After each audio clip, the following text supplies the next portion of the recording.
Hello guys, today I'll be talking about how to solve problems related to kinematics of curvilinear motion. So basically, kinematics of curvilinear motion problems can be divided into four categories. The broad category is either it can be a 2D problem or it can be a problem in space or a 3D problem.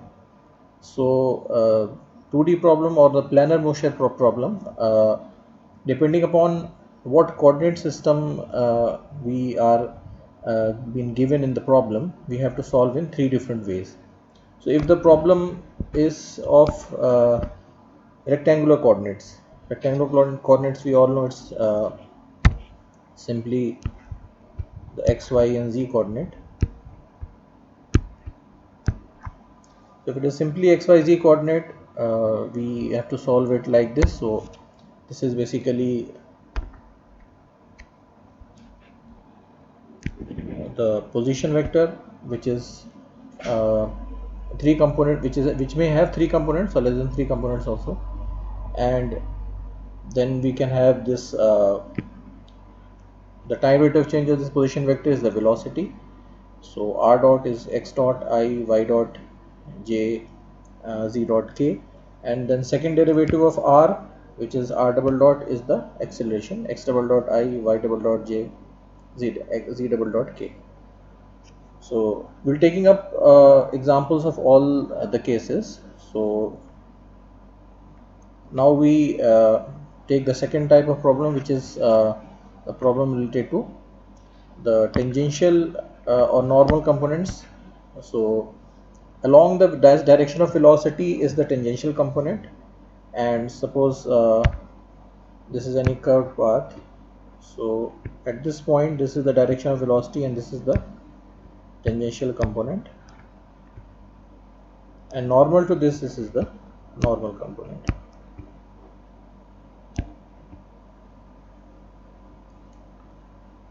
So if we are given such a coordinate system, then these are the expressions that we'll be using to find out the velocity.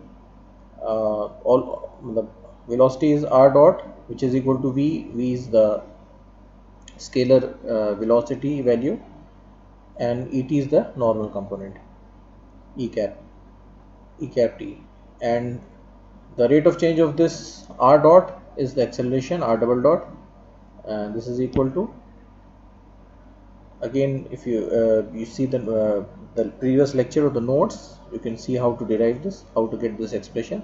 So this is the expression for acceleration, in which also this is the tangential component of the acceleration and this is the normal component of acceleration. Now we can have a system in radial and transverse component also.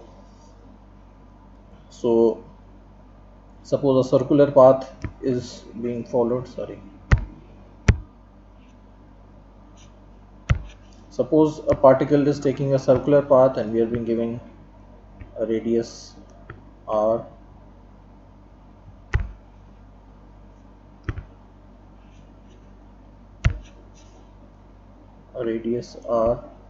and this is theta. So this is radial and transverse component. So we have to use this expression for velocity. Velocity again will have both. Here we can see that it's only having a tangential component, but here uh, this is having only tangential component, but here we can see that it is having both transverse and normal component. Sorry, radial and transverse component. So this is the radial component of velocity.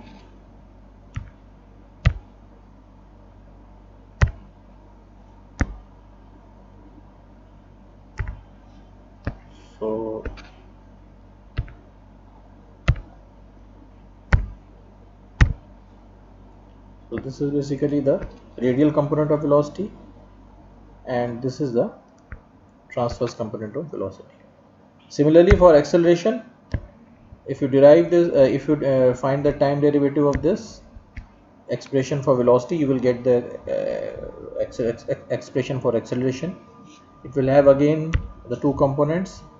This is the radial component, and this is the normal component, transverse component. So all these expressions have been derived, have been shown how to derive this in the previous lecture. You can consult any standard book or the on this dynamics. And the fourth case for curvilinear motion is the motion in space, the 3D motion. So this is the expression for this, and you can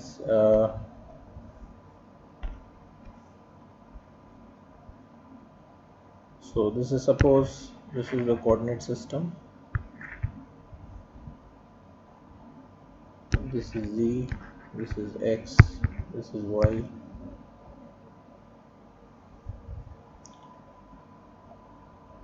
So,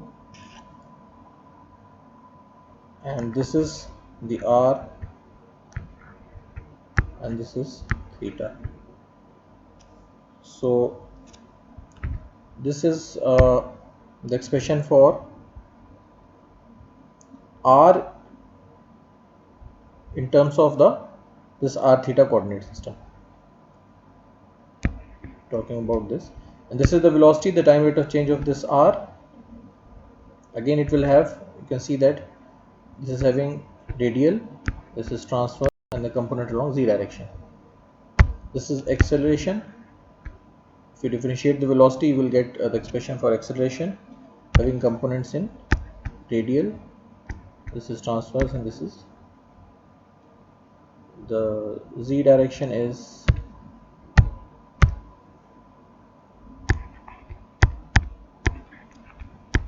simply this. Now we take a problem one by one. First we take a problem which is in rectangular component.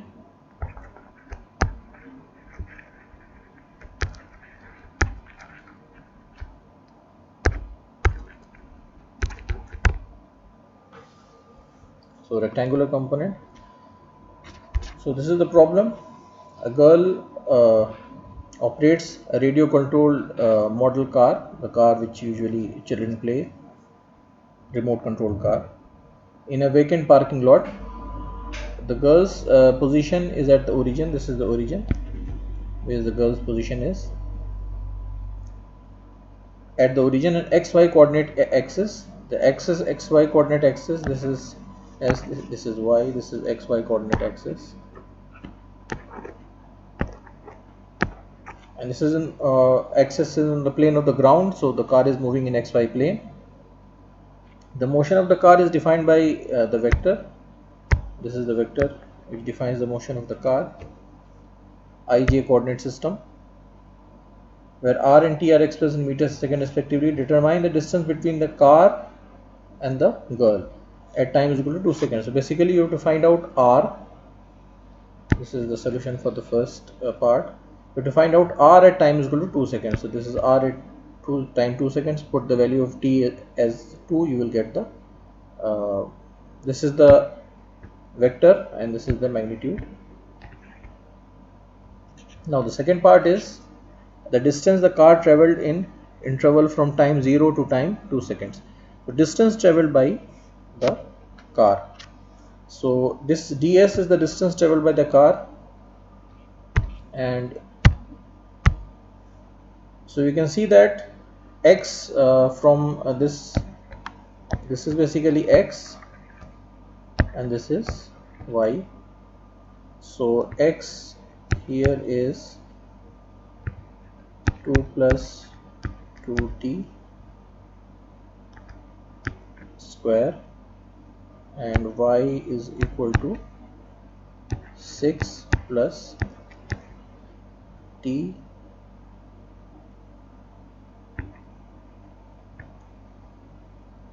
cube. So find dx. If you differentiate it with respect to time, dx by dt is equal to 4t, and similarly dy by dt is equal to 3t square. So put the values here. These are the values. You put the value here and you will find out ds is represented by this equation. So integrate from 0 to t which is the time during which you have to find out the distance traveled. So integration from 0 to t will give you s equal to this. Now the third part is speed and the direction of the car at car's velocity at time 2 seconds. You have to find out v is equal to dr by dt. So this expression you will get if you differentiate this r with time, and this is the direction of the velocity. If you put it direction and magnitude, if you separate out, this is the magnitude, this is the direction. Now the d part is magnitude of the car's acceleration as time 2 seconds. So if you again differentiate velocity with time, you will get acceleration, and this is the magnitude of acceleration. So this was the problem related to rectangular components. Now we take up the problem related to tangential and normal components.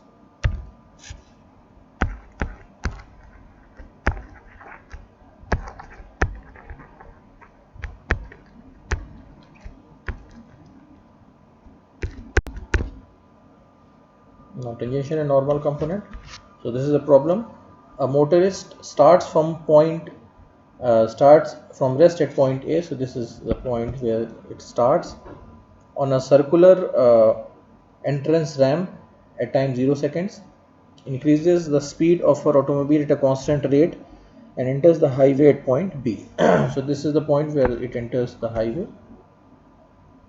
Knowing that her speed continues to increase at the same rate until it reaches 100 kilometers per hour at point C. So we need we know the velocity at C, which is equal to this 100 kilometers per hour at C. Determine the speed at point B is the first part.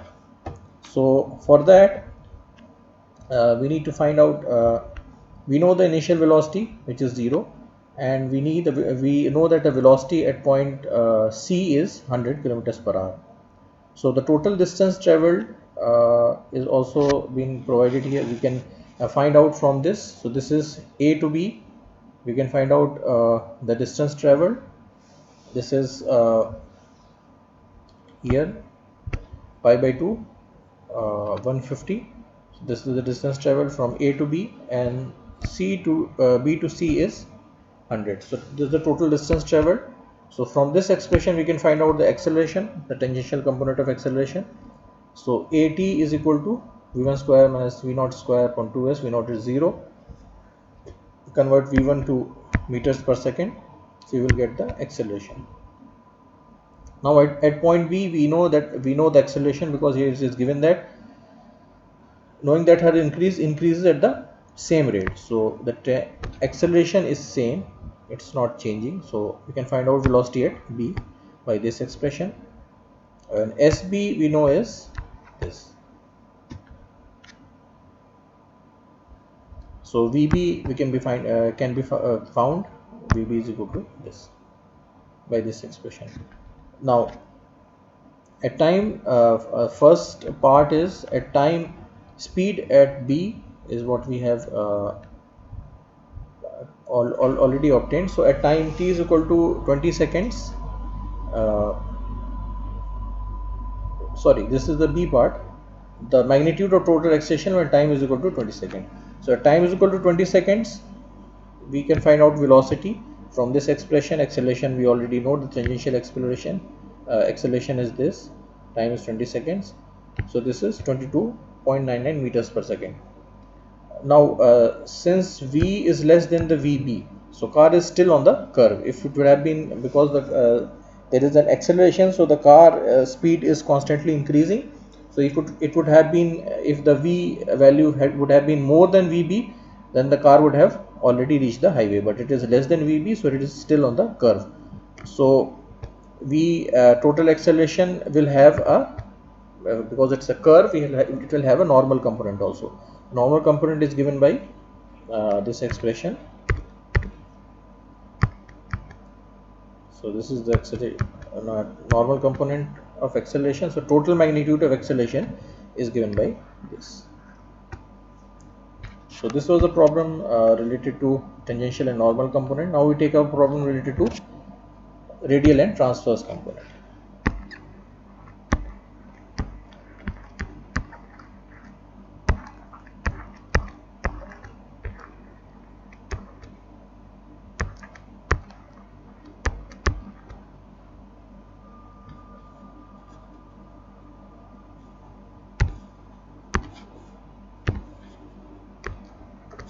So radial and transverse component. A particle moves along a spiral. So this is the spiral along which the particle moves.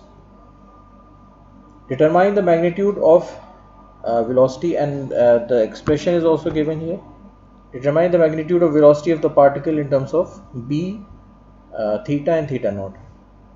Okay, so r theta square is equal to b is what we have been given. So r is equal to b upon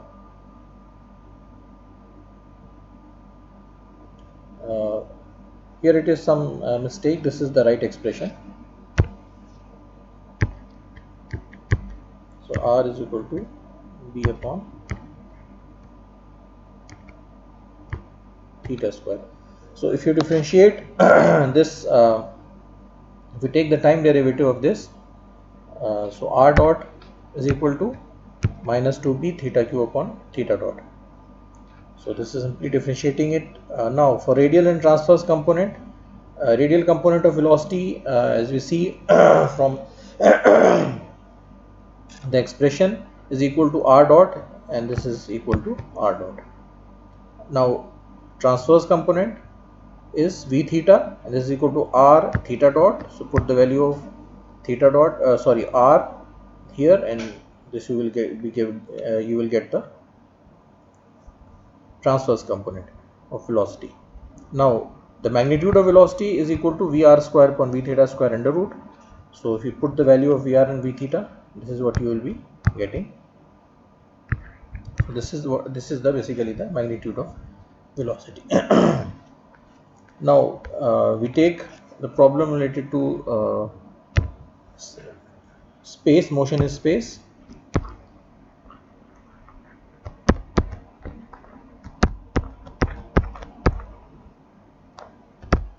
Or a 3D motion.